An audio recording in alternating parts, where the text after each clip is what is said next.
नमस्कार। विजय धामा अकेडमी में आप लोग का स्वागत है। आज हम प्राद्वीपीय पठार की नदियाँ या दक्षिण भारत की नदियों का अध्ययन करेंगे। पिछले वीडियो में हमने गंगा नदी तंत्र, ब्रह्मपुत्र नदी तंत्र के बारे में जानकारी प्राप्त कर ली है। आज केवल प्राद्वीपीय पठार की नदियों को हम दो भागों में बांटते हैं। पहला बंगाल की खाड़ी में गिरने वाली नदियाँ और दूसरा अरब सागर में गिरने वाली नदियाँ। बंगाल की खाड़ी में गिरने वाली नदियाँ और अरब सागर में गिरने वाली नदियाँ। जो बंगाल की खाड़ी में नदियाँ गिरती है उसकी दिशा पश्चिम से पूर्व की ओर होती है, और जो अरब सागर में गिरती है वे नदियाँ पूर्व से पश्चिम की ओर प्रवाहित होती है। तो क्रमशानुसार आज हम पढ़ेंगे। पहले स्वर्णरेखा नदी, ब्राह्मणी नदी, महानदी, गोदावरी, कृष्ण, कावेरी। ये इम्पोर्टेंट नदियाँ हैं। बीच में छोटी छोटी नदियाँ हैं जैसे पेनाब नदी, बगई नदी, ये सारी। इधर अरब सागर में गिरने वाली नदियाँ हैं।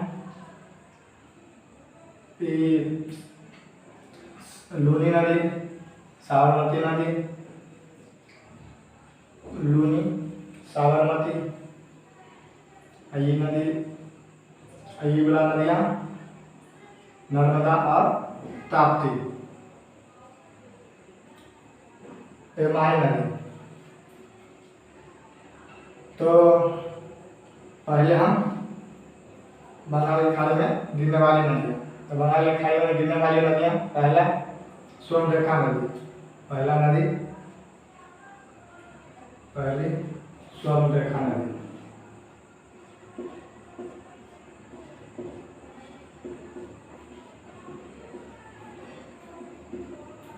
स्वर्णरेखा नदी का उद्गम रांची के दक्षिण पश्चिम भाग में स्थित पठारों से होता है। इसका उद्गम कहाँ होता है?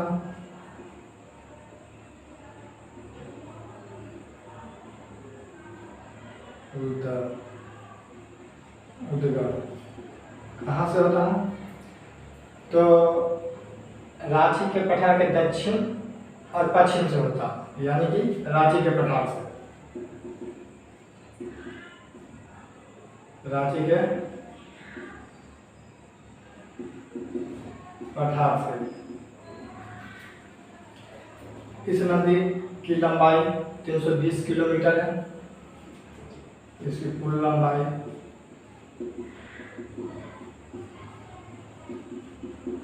320 किलोमीटर है। ये नदियाँ जमशेदपुर से होते हुए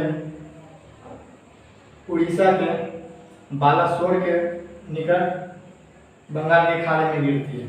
देख सकते हैं यहाँ से निकलती है, प्रवाहित होते हुए यहाँ जमशेदपुर है, जमशेदपुर से टर्न लेती है और फिर उड़ीसा में प्रवेश करती है, और प्रवेश करने के बाद बालासोर के निकट बंगाल की खाड़ी में गिरती है। तो कहाँ मुहाना कहाँ बनाती है?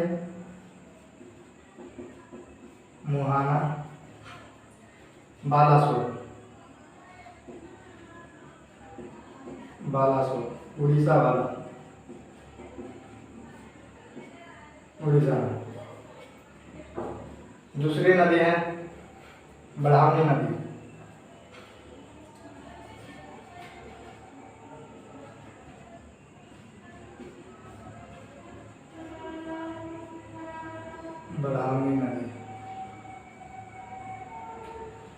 ये भी झारखंड से ही निकलती है, छोटा नागपुर पठार के दक्षिण पश्चिम से। इसका उद्गम छोटा नागपुर पठार के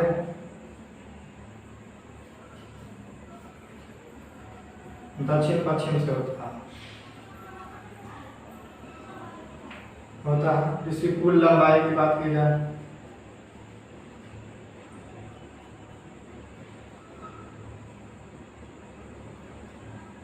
इसका 420 किलोमीटर है।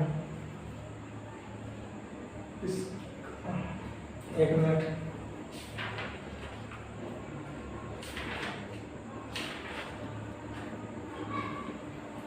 इसकी 395 किलोमीटर लंबाई है, इसका 430 किलोमीटर। ये भी प्रवाहित होता है उड़ीसा में, अपना मुहाना उड़ीसा के तट पर बंगाल की खाड़ी में बनाती है। उसके बाद महानदी की बात आता है। तीसरी नदी महानदी।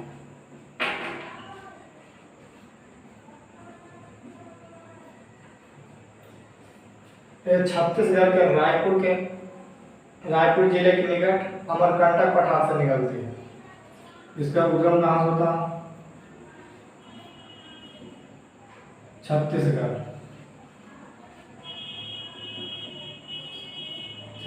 के रायपुर जिले के अमरकंटक पठार से।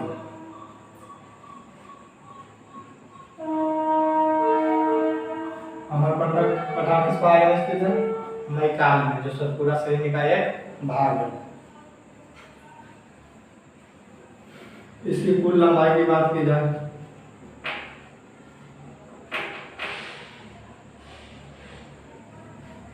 तो 858 किलोमीटर है। इसकी कुछ सहायक नदियां भी हैं। सहायक नदी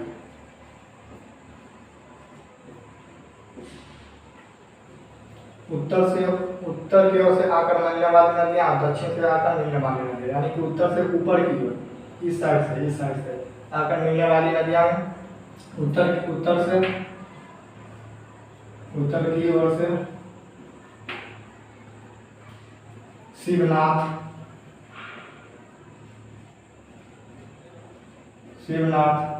हंसदेव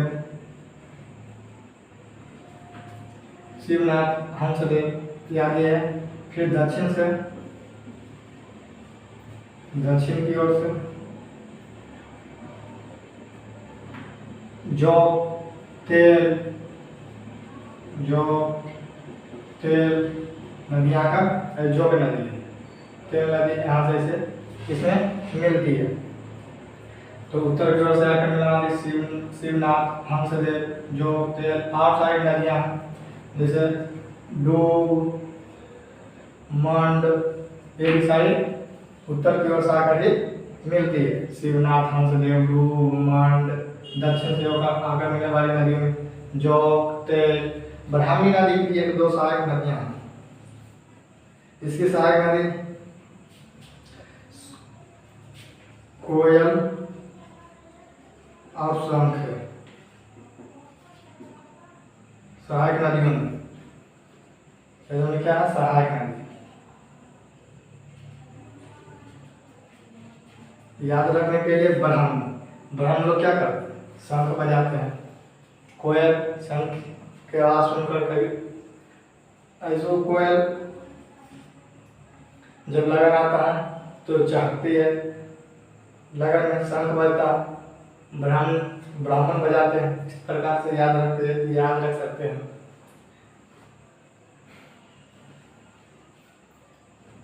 इसका अपना क्षेत्र 2 राज्यों में, एक उत्तर प्रदेश और दूसरा उड़ीसा। इस पे कुछ बांधे भी हैं जिनसे प्रश्न आ जाता है। ऐसे परियोजना पढ़ाएंगे, बहुत देश का परियोजना तो हम विस्तृत रूप से चर्चा की जाएगी।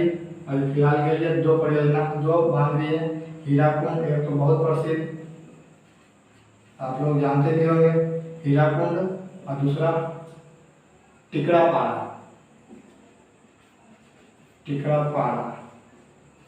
बांध। ये दोनों क्या है? बहुत देश के परियोजना। ये दोनों हीराकुंड आप लोग जानते होंगे, शायद प्रश्न पत्र में ज्यादा आता है, लेकिन टिकरापाड़ा का बहुत कम। ब्राह्मणी नदी के तट पर ही भारतीय अनुसंधान केंद्र यहाँ परमाणु का परीक्षण किया जाता है। APJ अब्दुल कलाम द्वीप है। उसके बाद गोदावरी 4 नंबर में, गोदावरी तो गोदावरी का उद्गम पश्चिमी घाट अर्थात यानी कि महाराष्ट्र के पश्चिमी घाट या सह्याद्री में स्थित त्रयंकेश्वर से होता है। त्रयंकेश्वर से होता है गोदावरी का उद्गम।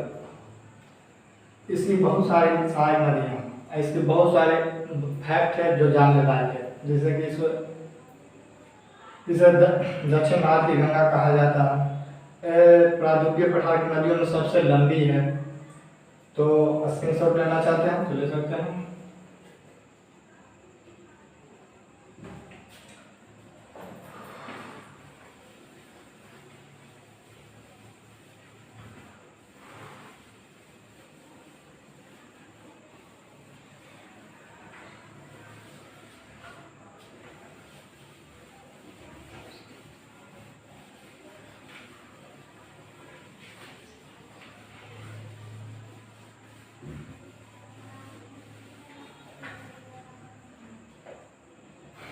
इसके बाद गोदावरी।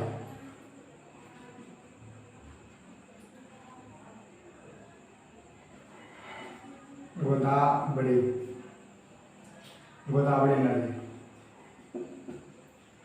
इसका पहले उद्गम जान लेते हैं। तो उद्गम पश्चिमी घाट में स्थित त्रयंकेश्वर से होता है उद्गम।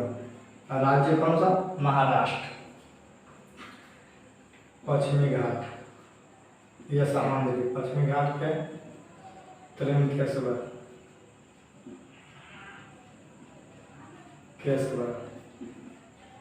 से होता है। यह दक्षिण भारत की सबसे लंबी नदी है।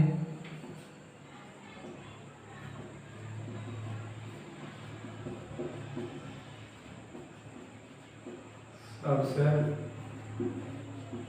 लंबी नदी है। लंबाई कितनी है? तो 1465 किलोमीटर।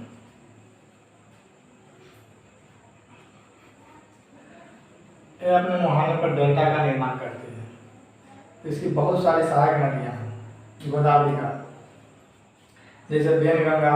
पेनगंगा सहायक नदियों में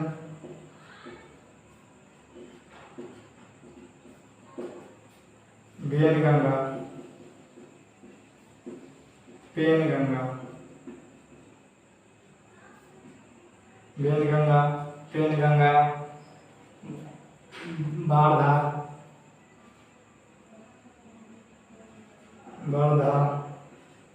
मंजीरा, प्राणहिता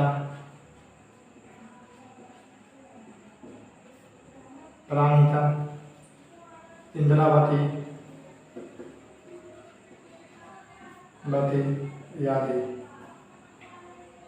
यादी है। मंजीरा नदी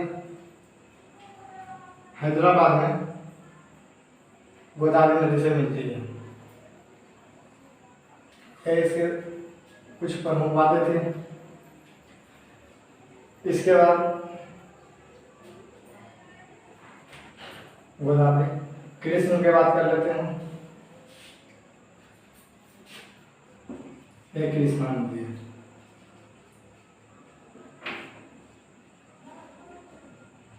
कृष्णा नदी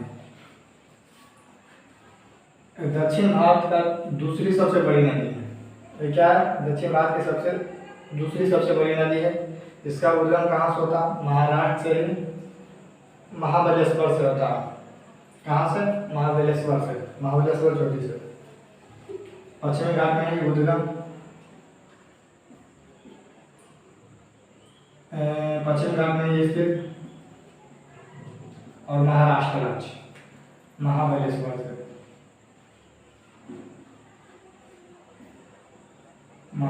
से होता है।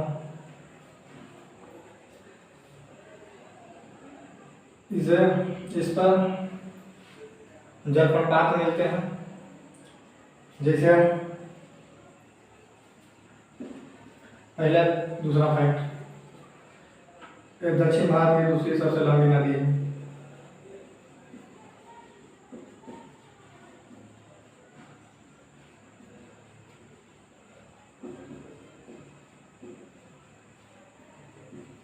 बड़ी नदी है। लंबाई कुल कितनी? 805 किलोमीटर। इसकी सहायक नदियों में, इसकी बहुत सारी सहायक नदियां हैं।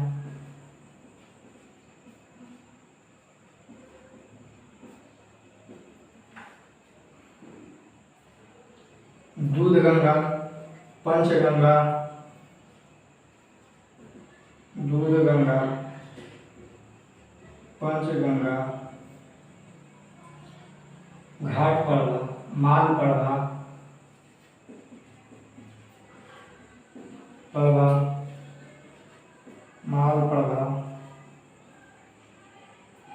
कोयना,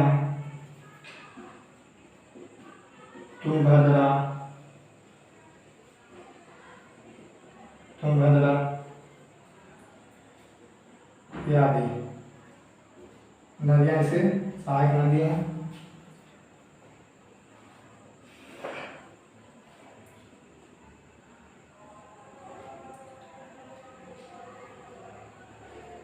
और तुंगभद्रा की सहायक नदी हंगड़ी है, या ये जो नदी है वह हंगड़ी है, इसकी सहायक नदी हंगड़ी है।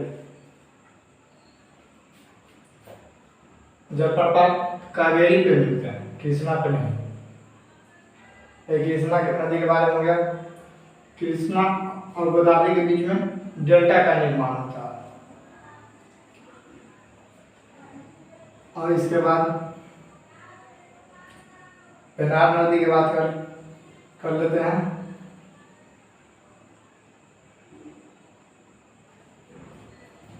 पेनार नदी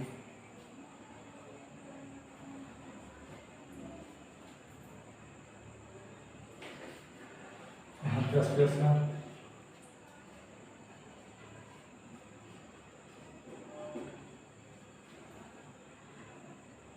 एक ज्यादा बन गया।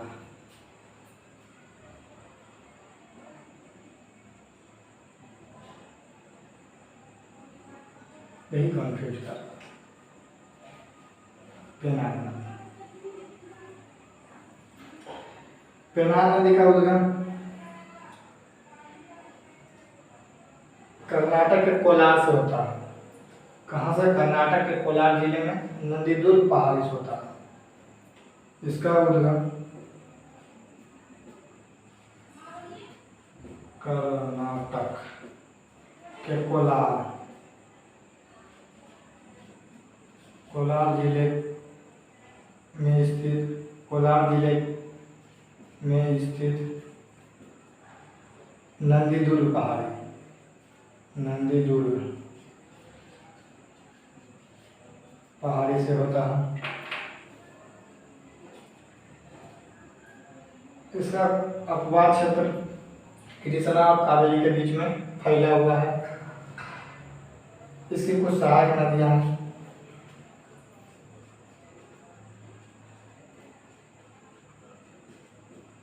सहायक नदी में पापाघानी,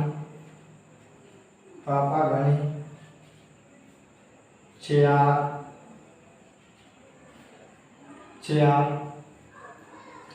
यादी, चित्रावती, एक और चित्रावती यादी। इसके बाद कावेरी नदी की बात कर लेते हैं।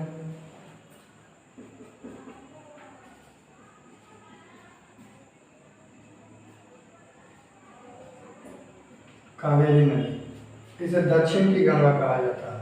जबकि गोदावरी का दक्षिण, भारत की गंगा गोदावरी को, दक्षिण की गंगा कावेरी को कहा जाता है।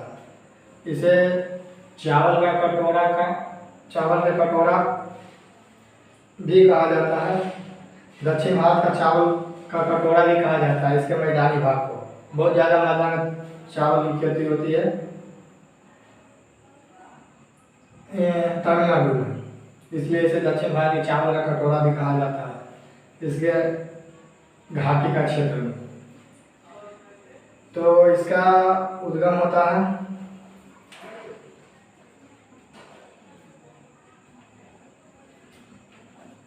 कर्नाटक के कृष्णा कावेरी महाबलेश्वर।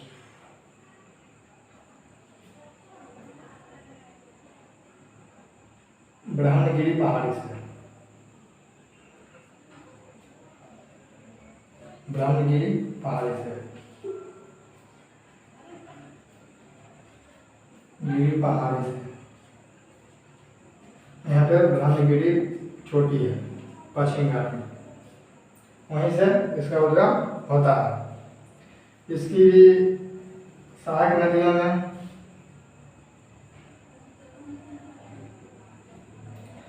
कृष्णा का 1400 किलोमीटर लंबाई है, कृष्णा का 1400 किलोमीटर लंबाई है। इसकी लंबाई, कुल लंबाई 805 किलोमीटर है। ये तो छोटी है लेकिन बहुत पवित्र नदी मानी जाती है दक्षिण भारत में, इसलिए इसे दक्षिण की गंगा कहा जाता है। इसकी सहायक नदियों में लोकपावनी,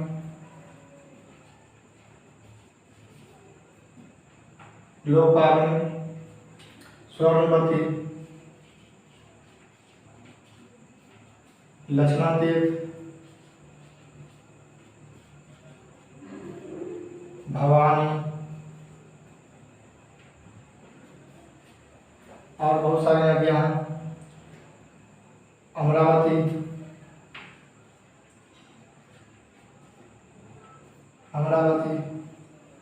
जहाँ जहाँ भी बत्ती लगा हुआ है नदी में 90% कावेरी नदी की सहायक नदी होती है। एक्सेप्शनल में एक ही दो नदी होगा, जैसे गोदावरी का इंद्रावती एक नदी। इसमें बहुत सारी नदियाँ ऐसी है जिसमें बत्ती लगा हुआ लास्ट में, जिसे देखिए स्वर्णवती, अमरावती, एक दो और नदी है, अर्कवती, हेमावती,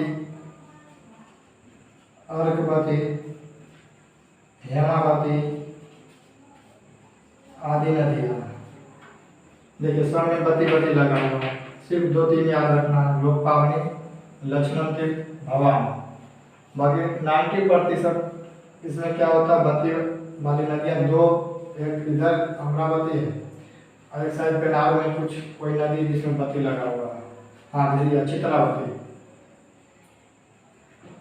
बस यही दोनों नदियाँ बत्ती में अलग अलग है। इस पे जलप्रपात मिलते हैं।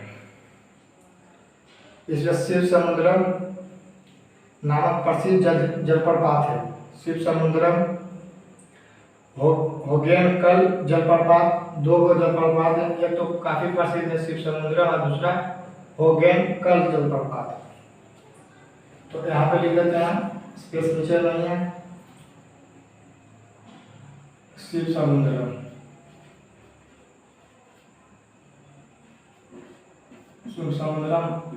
और होगेन जलप्रपात, होगेनकल जलप्रपात,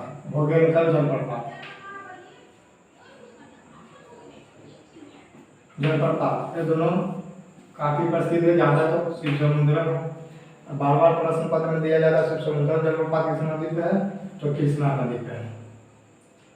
इसे दक्षिण भारत की चावल का कटोरा भी कहा जाता है। क्या कहा जाता है, दक्षिण भारत की चावल का कटोरा। काफी मात्रा में तमिलनाडु में, सांबा, उर्वरी किस्में चावल की खेती होती है यहाँ पे, इसलिए इसे दक्षिण भारत की चावल का कटोरा कहा जाता है। इसका अपवाद क्षेत्र सबसे सर्वाधिक तमिलनाडु में। देखिए हमने कुछ नदियों का अपवाद क्षेत्र छोड़ दिया। अच्छा बारी से बता देंगे, इसका अपवाद क्षेत्र सर्वाधिक तमिलनाडु में 56%, केरल में 3% और बाकी शेष कर्नाटक में। तो इसका अपवाद क्षेत्र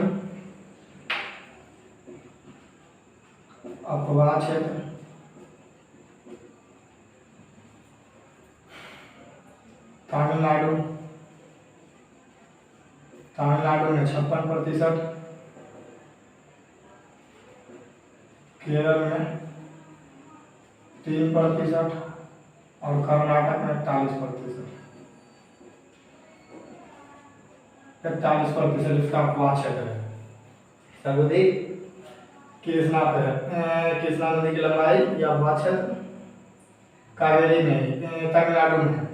गोदावरी का सबसे ज़्यादा वहाँ क्षेत्र महाराष्ट्र में है। देख सकते हैं गोदावरी का सबसे ज़्यादा महाराष्ट्र में है। महाराष्ट्र 44% महाराष्ट्र में है। इसके बाद आंध्र प्रदेश में 23% है और एमपी में 20% है।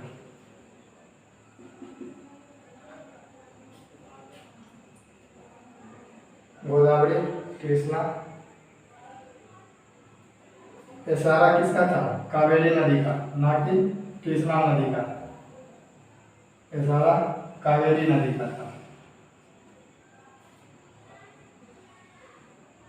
महाबलेश्वर,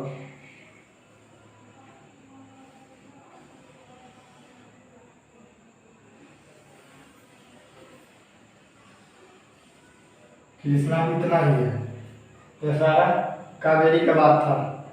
इसी समुद्र जलप्रपात हो गया, इनका जलप्रपात कावेरी पर है। दक्षिण भारत का कटोरा कहा जाता है कावेरी को। अब वह क्षेत्र इसे कहाँ कहा? तमिलनाडु में 56, सर्वाधिक केरल में 3 और कर्नाटक में 41।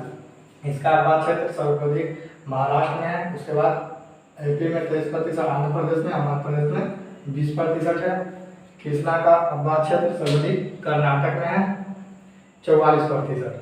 कृष्णा का इसका यहाँ लिख देते हैं कर्नाटक। कर्नाटक में 44% है इसका। फिर आंध्र प्रदेश, यूपी में 29 है, मध्य प्रदेश में, मध्य प्रदेश में शायद इसके बाद क्षेत्र महाराष्ट्र, महाराष्ट्र 27, माफ कीजिएगा, महाराष्ट्र। यही हमारा दिमाग काम किया यहाँ से। ये तो मध्य प्रदेश यहाँ कैसे चल रहा है? महाराष्ट्र, महाराष्ट्र में 27%। ये हो गया दक्षिण भारत की नदियाँ। और 2 छोटी छोटी नदियाँ, एक यहाँ और एक यहाँ है। एक नदी है बगई नदी और दूसरा ताम्रपर्णी नदी। बगई नदी तमिलनाडु, ये दोनों नदियाँ तमिलनाडु से निकलती है। बगई नदी बरसानद पहाड़ी से निकलती है। बगई नदी बरसानद पहाड़ी से निकलती है, गिरती है कहाँ? पाक की खाड़ी। श्रीलंका के राइट साइड में जो लेफ्ट साइड में है वे पाक की खाड़ी है। ये उत्तर में पाक की खाड़ी और दक्षिण में मन्नार की खाड़ी है। तो बगई नदी बरसानद झील से निकलती है तमिलनाडु में और फिर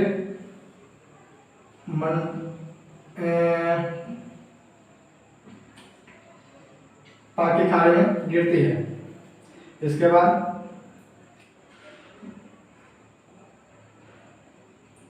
ताम्रपर्णी नदी है। ताम्रपर्णी नदी कहाँ से निकलती है? अगस्त्यमलाई से निकलती है। यहाँ पे अगस्त्यमलाई पर्वत श्रेणी है, वहाँ से निकलती है और फिर मन्नार की खाड़ी में गिरती है। एक बात याद, मदुरा बगई नदी के तट पर है। मदुरा किसके नदी पर तट पर है? बगई नदी पर। मदुरा, मदुरई दिखता है, ये मदुरा हो गया। ये कौन सी नदी है? बगई नदी।